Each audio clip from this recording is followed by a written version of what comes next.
Animal AgTech Innovation Summit in Dallas, Texas, and we're here with David. David, you're with DSM. Tell us who you are and what you do. Sure, thank you very much. So, David Dayhoff with DSM Firmenich, Animal Nutrition and Health. So I'm the North American Director of Sustainability and Precision Services.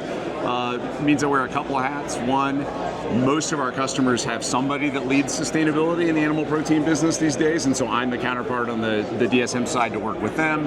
I also represent us a lot on things like U.S. Roundtable for Sustainable Poultry and Eggs, the U.S. Dairy Sustainability Alliance, things like that. And then we also have a set of precision services, so digital tools that complement the feed additives business that we have, some of which relate to sustainability, some relate to some other things, and so I wear both of those hats on our team here in the U.S. and Canada. Very wonderful. So you have a very unique job that your entire title is around a very big buzzword in the ag industry, which is sustainability. Sure. What does that mean to you? What does that meaning in the industry, and what do you think that means to producers? Yeah, I mean, I think the big thing, there's plenty of definitions that float around, but I always start things that sustainability actually starts with economics. In other words, if you can't make money doing it, if you're going to go out of business, by definition, it's not going to be sustainability. So there's the element of economic sustainability, but then also the simple short one is around meeting the needs of the people today without sacrificing the needs of the people in the future to do it. So we focus a lot on environmental related things, including but not limited to climate change or water, but we also look at things related to animal welfare or other things that all tie into the animals' productions. And there are certain things that we can do with our customers and related to our product portfolio, but also separate from that, that can help the producers actually both make money and, a tagline that we use is feed the planet without sacrificing the earth, right? So we see, and I see a big part of my role is trying to advocate a lot on behalf of the animal protein industry. There are definitely voices in the world out there that actually would like to see the animal protein industry go away, but we need to together actually do a better job of explaining the ways in which the animal protein industry is actually making progress on a lot of those things, whether it's environmental and climate change, whether it's animal welfare or other things like that. And I think that there's an opportunity for us to both, sometimes it's pre-competitive things to collaborate better, and that's kind of part of my job too, to help connect the dots sometimes even with competitors of ours, our other customers, and help unlock some of the information about what we're doing. I think at the end of the day, there's been a lot of buzz in recent years about will consumers start eating less meat or stop eating meat at all because of different kinds of concerns they have around sustainability. And will there even be shifts to whether it's vegetarian or vegan diets or things like that? And honestly, the world, and not just the world at large, but the United States is eating more meat. Actually, protein demand is going up, right? So it's kind of wishful thinking, even if I don't need to do battle with everybody that wants to say that, animal protein is bad or something like that, and definitely not. It's one thing to engage with the meat is murder crowd, but it's another thing to talk about, look, there are actually a lot of people who just see the opportunity to improve the sustainability of animal proteins, and we should all be cheering for that. We should all be trying to create incentives to recognize what the animal protein industry is doing better, because people are going to eat more meat.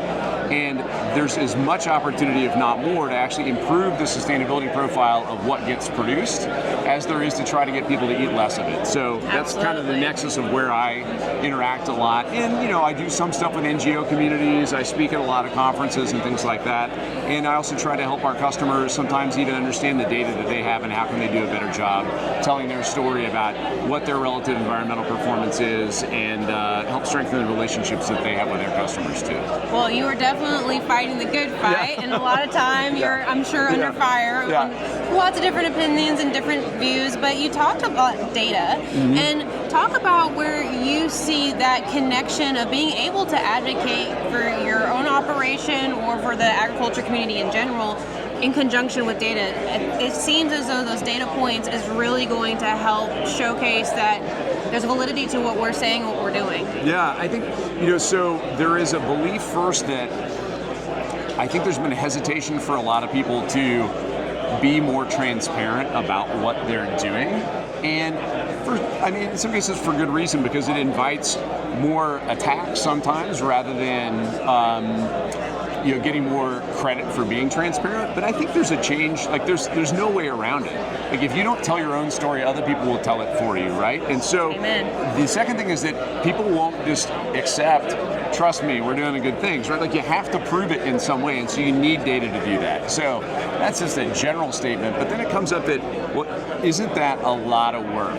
And I'm not going to sugarcoat it. I mean, it can be a lot of work to pull together really specific data about the performance of what you're doing, whether it's the feed that you make or the meat, milk, or eggs that you're raising. But at the same time, it's getting easier.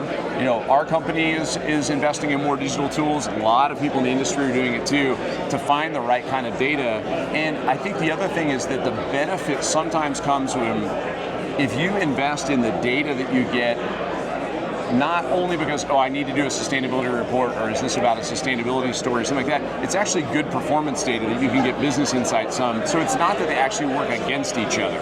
I mean, yes, can it create work? It can, but sometimes that work leads to other benefits, not just something that you can put in your annual report or share with one of your investor stakeholders. And so, you know, we just see this as, it's a long game.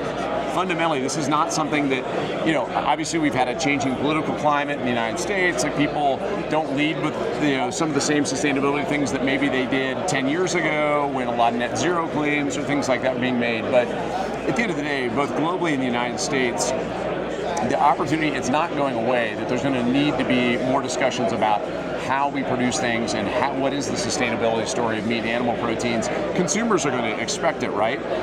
But I think we also understand you don't want to overdo it either. You know, I talk a lot with other people outside of our own industry about, are people really willing to make a change? Like, are they changing their diets? Are they changing their purchase decisions or something related to sustainability-related information?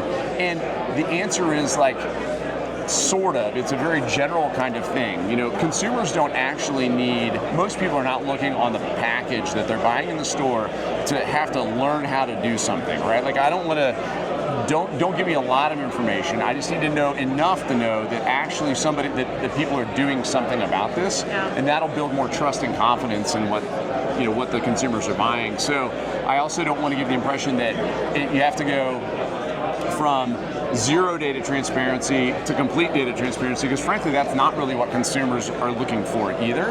And I think that it's an opportunity for us to take advantage of a lot of the things that we're already doing, just arrange some of that information in different ways, and often that'll achieve the ends that both customers and ultimately consumers need. Absolutely, and I think that you touched on a great point that sometimes for consumers there is such a point as too much data, and they need our help to maybe simplify that down and just give them the nuts and bolts of what is most important to them. But what is next for you? What's down the pipeline? Yep. Well, so I think it's more of the same in the sense that there's really kind of three different ways that we try to work, and then us as a company as well as me individually. Part of it is just continuing with more of the advocacy and engagement and trying to help, you know, like I said, in these roundtables or even in conferences like this one or other things like that, to try and be very transparent and engage and talk about animal protein stories. So more advocacy, more engagement is something we're going to do. Second, that, you know, we do have products in our portfolio that either were not necessarily designed for sustainability benefits, but they really drive efficiency. And we as a company have got our own sustainability house in order. We can tell you the environmental footprint of all the vitamins and other feed additives and things that we sell.